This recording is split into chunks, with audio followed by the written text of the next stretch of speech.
ఏపీలో ఎమ్మెల్సీ ఎన్నికల ఫలితాలు వచ్చేశాయి. కృష్ణా, గుంటూరు పట్టభద్రుల స్థానంలో కూటమి ఎదురులేని విజయం సాధించింది.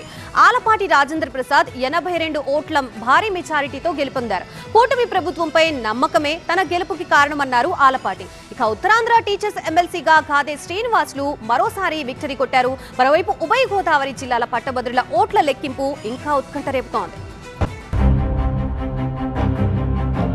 ఏపీ ఎమ్మెల్సీ ఎన్నికల్లో కూటమి సత్తా చాటింది. కృష్ణా, గుంటూరు పట్టభద్రుల నియోజకవర్గంలో కూటమి అభ్యర్థి ఆలపాటి రాజేంద్ర ప్రసాద్ ఘన విజయం సాధించారు. ఓ రకంగా ఎదురులేని విజయం నమోదు చేసుకున్నారు.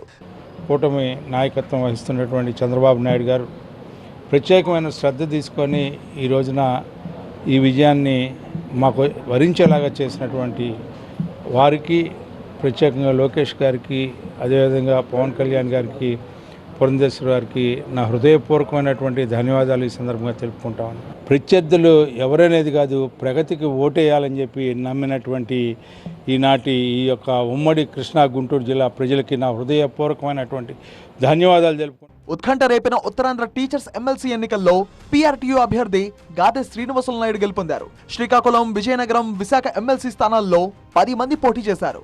ఏపీటీఎఫ్ అభ్యర్థి సిట్టింగ్ ఎమ్మెల్సీ రఘువర్మపై 2వ ప్రాధాన్యత ఓట్లతో విజయం సాధించారు గాదే శ్రీనివాసులు నాయుడు. టీచర్ ఎమ్మెల్సీ గెలవడం ఆయనకు ఇది 3వసారి. తన గెలుపుకు ఏ రాజకీయ పార్టీతో సంబంధం లేదన్నారు ఆయన. ఉపాధ్యాయ, అధ్యాపక సమస్యల పరిష్కారానికి, డిమాండ్ల సాధనకు కృషి చేస్తా అన్నారు. ఉపాధ్యాయ సమస్య పరిష్కారమే ధ్యేయంగా నేను పనిచేస్తానని మీ ద్వారా నేను తెలియజేసుకుంటున్నాను. నేను రాజకీయ పార్టీల పరంగా ఇప్పుడు కూడా నేను పనిచేయలేదు.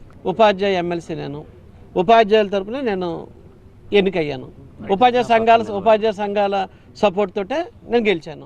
గాదే శ్రీనివాసులు నాయుడు గెలుపు ఖాయమైనా సరే ప్రకటించడంలో ఆలస్యం జరిగింది. జాప్యంపై అభ్యంతరం వ్యక్తం చేస్తూ టీచర్లు ఆందోళనకు దిగారు. అయితే ఆలస్యానికి క్లారిటీ ఇస్తూ విజేతను ప్రకటించారు అధికారులు.